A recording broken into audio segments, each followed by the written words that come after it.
Live from WRAL News Headquarters in Raleigh, your #1 source for local news. WRAL News, coverage you can count on.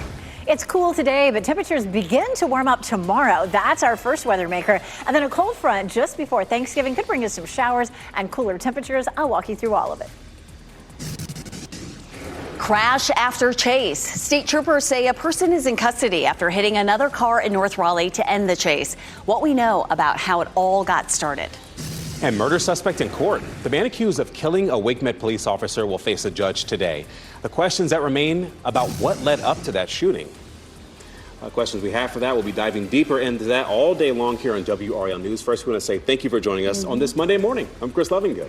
And I'm Renee Chu, here to kick off a new work week for some, a holiday week for all. Let's get to meteorologist Elizabeth Gardner in the WRAL Severe Weather Center. Franklinton looking so festive. Doesn't it? It's so pretty. A number of our cameras are featuring some pretty holiday lights, and we'll be taking a look at most of those this morning. We check out our temperature. It's 36 degrees, so it is chilly. Our wind is coming out of the northeast, but it's light, and with clear skies and light winds, we'll continue to see temperatures falling. Our warm spots are Fayetteville and Clinton in the mid-40s, but it's 32 in Roxborough, 35 in South Hill, 37 in Southern Pines. So some chilly temperatures, some frosty wind chills possibly, and then sunshine through the afternoon will climb up into the mid-60s. Here's what we're watching for the next several days. Again, first of all, we have some frost possible this morning in some spots. We'll see increasing temperatures and rain chances for Tuesday and Wednesday, and then much colder for Thanksgiving. We'll walk you through when we can see some bitter wind chills. Ken? All right, Elizabeth, happening right now at this top of the hour here at the 6 o'clock hour. We're seeing a little bit of a slowdown on that northern loop of the Beltline between Capitol and Wake Forest Road. That's just overnight construction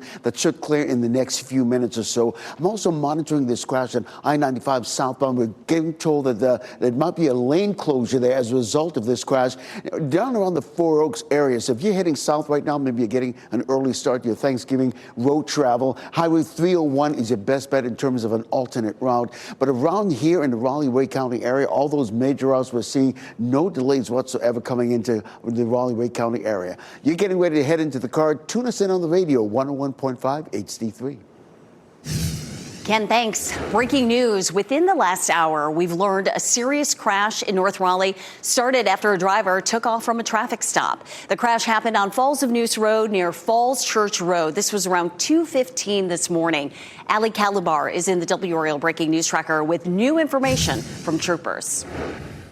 State Highway Patrol says that a trooper was trying to pull over the driver for speeding. That driver kept going, and it became a chase that ended in a crash involving another car. And that other car was right here where all of that sand was. But I want to show you this video from the WRAL Breaking News Tracker. You can see the passenger side of that other car is badly damaged. You can also see the front bumper of the suspect's car right there is also damaged. Now, State Highway Patrol says that the chase started at 401 and Wake Forest and then ended right here on Falls of Neuse Road. We know from State Highway Patrol that the suspect was taken to the hospital with minor scrapes and the other driver was also injured. We're working to find out the condition of that other driver and any charges that the suspect may be facing. Reporting in Raleigh, Ali Calabar, WRAL News.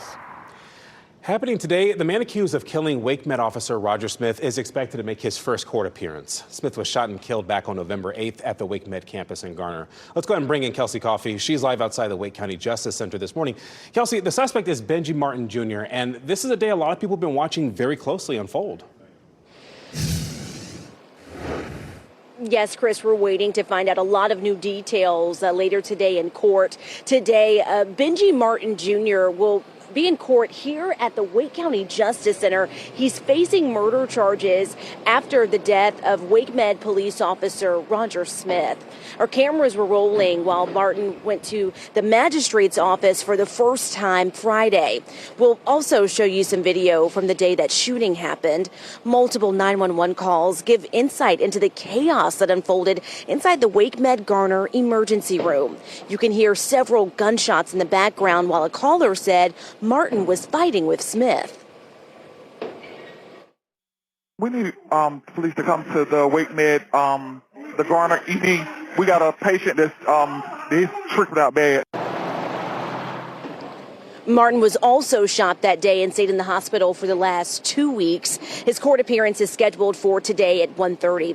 Coming up in the next half hour, you'll hear the 911 call that captures the moment the fight escalated out of control.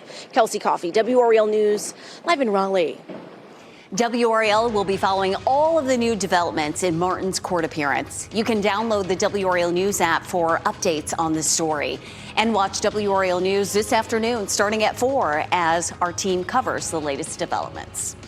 The Garner community will honor Officer Roger Smith this weekend. A memorial ride will take place Sunday morning. It will start at the Garner Performing Arts Center, and it will pass Wake Med Garner. Operation Fly Our Flag is the group putting on this tribute. It is also selling stickers to raise money for Smith's family. Deputies in Harnett County are investigating how a 4-year-old boy was badly injured and found on the side of the road. Witnesses say this happened in Anger off Harnett Central Road, and a woman we spoke with says she, her son, and her daughter-in-law saw him fall off a moving truck. She says they immediately dialed 911 as the truck kept going. He had a big cut on his head, and his arms and legs and knees, they were all scraped off. His little toes, his shoes were all torn where he was dragged under the car, and his teeth, he lost some of his teeth too. He's just a baby. He shouldn't have gone through this. A child. The Harnett County Sheriff's Office confirmed they are investigating. That boy was taken to Wake Med in Raleigh, and we're still trying to get an update on his condition. Absolutely horrific what he went through. Authorities in Wake County are investigating 2 deadly road rage shootings in just the last few days. The first one happened this past Thursday on US 64 near Lizard Lick Road. The Wake County Sheriff's Office confirmed that 55-year-old Derek Godwin died from his injuries. Investigators identified the shooter and said there is no active search. They say they are continuing to investigate, but no arrests have been made at this time. The second shooting happened on Knightdale Boulevard near Old Millburney Road on Saturday morning. 39-year-old Corey Hansen was shot and killed. This is video sent in by a viewer, and it shows the tense moments between 2 men in the middle of Knightdale Boulevard. One of them appears to be yelling at and then charging toward the other person. The other man in the video is backing up with one hand stretched out and holding what looks like a gun in the other hand. And that's when he's pushed and both men fall to the ground. We're not able to see what happens next as the viewer drives away. The Wake County Sheriff's Office says it is aware of this video. They have identified the shooter, but they have not announced any arrests. And in both cases, we have asked why there have not been any arrests, whether these were a case of self-defense, and is anyone in custody. The Sheriff's Office released a statement reading in part, quote, "The investigation into both shootings remain ongoing, and we are committed to conducting thorough and accurate investigations over speed. Investigators are looking at all possible motives, including road rage, and we recognize there are questions, but due to the active and ongoing investigation, the information we release at this time is limited," end quote. The Tri-Area Ministry Food Pantry is giving out turkeys today for people in need this holiday. The nonprofit organization is partnering with the Wake Forest Police Department for its annual Thanksgiving turkey giveaway, and they are giving away more than 1,000 turkeys and sides. The giveaway starts at 7 o'clock this morning. It's about 52 minutes from now. That'll happen at the food pantry on Holding Avenue. The meals are being distributed on a first-come, first-served basis, and the giveaway will go until supplies runs out. The war in Ukraine could be at a critical moment today. U.S. and Ukrainian leaders say they are refining a ceasefire plan. Negotiators are currently meeting in Geneva. They are working on a plan proposed by President Donald Trump. These new developments also stem from previous talks between the U.S. and Russia. Negotiators sound optimistic that ending the war is possible. Ukrainian President Volodymyr Zelensky sounded hopeful as well. Diplomacy has been activated, which is good, very good. We expect that the result will be the right steps. The first priority is reliable peace, guaranteed security, respect for our people, respect for everyone who gave their lives defending Ukraine from Russian aggression. U.S. Secretary of State Marco Rubio says the remaining issues can be worked out. Today, several more student walkouts are planned to protest the Trump administration's immigration enforcement in North Carolina. Some students at Sanderson and Southeast Raleigh High Schools in Wake County are planning walkouts. Students at Corinth Holders High School in Johnston County are doing the same. Just last week, there were also student protesters who walked out in Durham County. Also happening today, civil rights leader William Barber will speak publicly against cuts to Medicaid and SNAP benefits. Organizers say they will be speaking on the behalf of people who these cuts affected. They're also set to demand Congress to vote to extend Affordable Care Act subsidies. Those were the main points of negotiations from Democrats during the government shutdown. That demonstration will be at the North Carolina General Assembly at 11 a.m. Time is 6:09. A hazard for babies. Amazon is pulling a piece of children's furniture from its website. The serious risk regulators say it poses for children. Cooking carefully, eating well, and staying safe is so important this holiday season. A new warning about the risks you could face when cooking your turkey. And an active weather week. I'm tracking a front. Ahead of it, it'll be nice and warm, near record highs on Wednesday. And then Friday's wind chills could be down in the 20s. I'll show you the rain we could see with the front as well. As you get into your car, tune to WRAL News Plus on your radio. In Raleigh on 99.3 FM. In Durham, 96.5 FM. And everywhere on 101.5 HD3.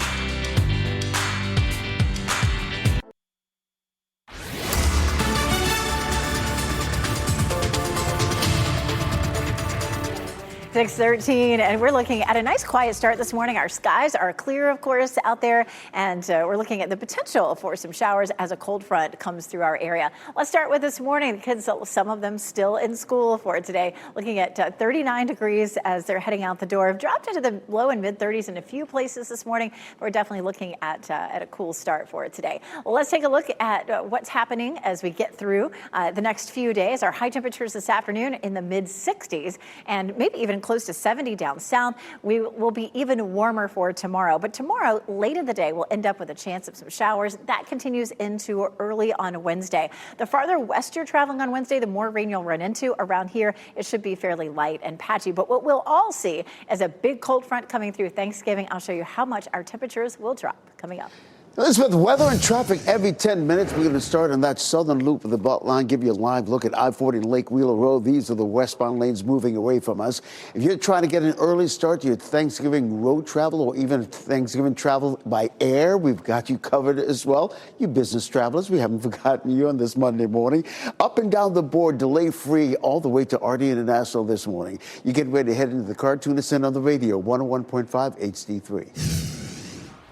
And back here in the WRAL Live Center, we are hearing that fire crews are responding to McMacken Street. This is in southeast Raleigh, just off of Garner Road. I looked up the location on Google Maps. It looks like an area where there are a lot of apartment complexes. Working to get more information on this, of course. We do have a crew on the way. Again, this is on McMacken Street in southeast Raleigh, just off of Garner Road. As soon as our crew gets there, they will bring you a live report of exactly what is going on there. Michelle, thanks for that update. 5 on Your Side has a recall alert this morning. Amazon is pulling a piece of children's furniture over a risk for serious injury or death. Amazon is recalling these play yards made by retailer Anna Queen. Now, this is because the U.S. Consumer Product Safety Commission said babies could end up getting trapped under the mattress or between the sides of the play yard. The agency says the affected products were sold on Amazon starting in March of this year, and around 70 were sold. No injuries or deaths have been reported so far. Consumers are encouraged to stop using this product. You can contact Anna Queen for a refund.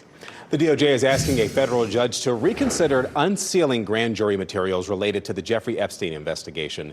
The judge in Florida previously rejected the request to make the transcripts public. The DOJ is trying again because lawmakers passed a bill demanding the release of all files related to the Epstein case. But it's unclear which files the DOJ will release or if some will be withheld because of the ongoing investigations. President Donald Trump is doubling down on his calls for the arrest of a group of Democratic lawmakers. This is in response to a video in which those lawmakers urged troops to disobey any illegal orders from the Trump administration. Now, in a Truth Social post over the weekend, Trump called the move sedition at the highest level. This is just days after he called the video, quote, seditious behavior punishable by death. The 6 lawmakers previously served in the military or intelligence community. And in a statement, they said they would not be intimidated. Happening today, Durham County Commissioners will collect food for people in need during tonight's State of the County address. The focus of tonight's meeting will be about the county's accomplishments over the last year. It will also address what improvements are happening right now. People are also encouraged to bring canned goods and non-perishable food items to the food banks across the county. Tonight's meeting will be at the Durham County Government Building that is on East Main Street, and it starts at 7 p.m. Heads up, drivers. NCDOT is getting ready to reveal upgrades to I-295 in Cumberland County. The final stretch of the 39-mile loop is almost ready for drivers. DOT is holding a ribbon-cutting ceremony tomorrow. Crews have been working on the loop for years. The final stretch will connect Camden and Rayford roads. Well, cooking a turkey for Thanksgiving, it can turn the celebration into a nightmare if you do it incorrectly. That's why the Clayton Fire Department provided this, a cooking danger demonstration. Deep frying a turkey is one of the riskiest cooking methods. Fryers use large amounts of oil, and that can lead to serious burns and fires if you don't handle it carefully. Only use fryers outside on a flat, stable surface. Keep children and pets away, and never leave the fryer unattended. And this is important, this last bit. Thaw the turkey first. A frozen bird dropped into hot oil can cause serious splattering and fires as well. Do not burn yourself. You can track the forecast for all your Thanksgiving travel plans with the WRAL weather app. It's free to download. Just make sure you turn on those push notifications to get weather alerts right to your phone.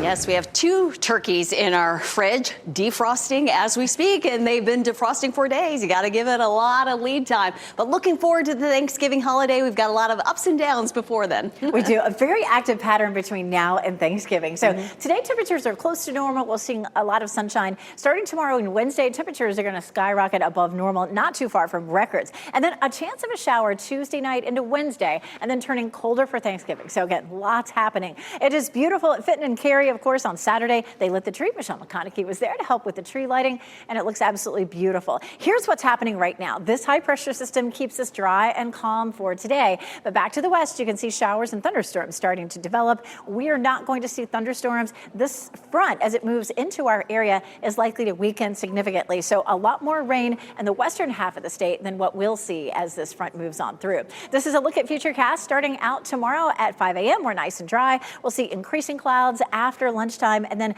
a small chance for rain. I wouldn't expect there to be much rain at all, really, probably during the evening commute, but some showers overnight are possible. And then we have the cold front sending a line of showers. Some of that could be heavier early Wednesday morning, but notice as it starts to move into our area, it really begins to fall apart. Now, we'll let you know if it tries to hold together, but in the morning Wednesday, we'll see some scattered showers, but none of it looks very heavy. In the afternoon, we begin to see the rain shifting eastward, and then we're nice and dry with lots of sunshine for Thursday and the weekend. Temperatures will keep falling as we get into Thursday and the weekend, however. We're not looking at very much rain for our area, maybe a tenth of an inch to a quarter of an inch, but back to the west, it's likely to be heavier, even as far west as the Triad could see up to an inch, up to a half an inch or a little bit more. So to recap, Tuesday, rain late, Wednesday, rain early. After that, Thursday, Friday, Saturday, Sunday, all look nice and dry for your travels. We take a look at our temperatures, just 54 on Thanksgiving, and then look at this, 33 in the morning on Friday, 27 on Saturday morning, and our highs are in the low 50s, so definitely chilly. On Friday morning, we could see wind chills in the mid-20s, so that's going to feel chilly for sure. Lots of fun things happening this week. Wednesday, it's hockey for the holidays, and then, of course, Thanksgiving, Black Friday, and Small Business Saturday, Ken. Elizabeth, a couple of things I want to bring our viewers' attention to here in the WRAL Traffic Center. This slowdown that we're seeing on the northern loop of the Beltline between Capitol Boulevard and Wake Forest Road is actually overnight construction from the weekend that still hasn't cleared yet. Right now, you're looking at a 12-minute delay if the northern loop of the Beltline is part of your commute. Depending on where you're headed this morning, I would rather take the southern loop just to be on the safe side and avoid what's happening there in the northern loop. We'll keep monitoring this crash on I-95 south in Johnston County. There in the Four Oaks area, we're told that at least one lane is blocked. So if you're getting an early start to your Thanksgiving road travel this morning, you might want to take Highway 301 around the Four Oaks area as an alternate route to avoid I-95 for right now. But all the other major routes relatively delay-free coming into the Raleigh-Wake County area. All right, thank you, Ken. Finding the best luggage. So before you hit the road or even to the airport, 5 Year Side has the highest rated options you're going to want to hear about. New life for an old park in Raleigh. The new features for families in the historic Oakwood community.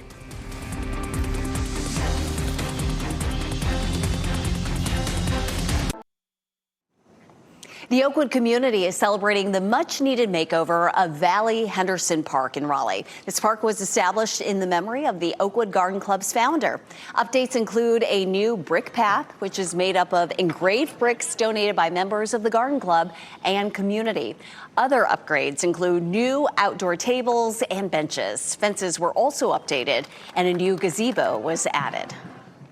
Very important that, as a community, we keep the neighborhood, we preserve areas like this and offer it just not to us, but to the surrounding community of Raleigh itself. And renovations on the park began in July. This What's Trending report, sponsored by Rug & Home. A big weekend for the Wicked sequel, and Donald Glover's opening up about his recent health scares. And to talk more about this, we have Ken Smith and What's Trending. Yeah, no surprise that Wicked is trending this morning, right? Fans coming out all across the globe in a big way for opening weekend. Wicked for Good soaring to the top of the box office. It made $226 million globally and $150 million in the U.S. So Wicked for Good made more than the original Wicked, becoming the biggest opening ever for a Broadway musical adaptation. Fans loved the first Wicked. They waited a year for the sequel. They want to know how it all ends. Yeah, so, exactly. They bought tickets and they showed up. See, Chris was all choked up. I know, right? You got me.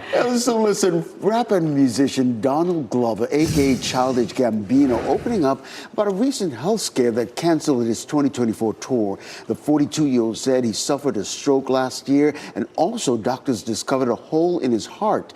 He says he has undergone 2 surgeries to correct the issues. Yeah, I remember when that was coming out. I mean, talking about some of the stuff he stepped away from, people were wishing him well. He says he definitely thanks his fans, he appreciates them, but, just reminds you, got to take care of your health. Just at 42, imagine. My goodness. So young.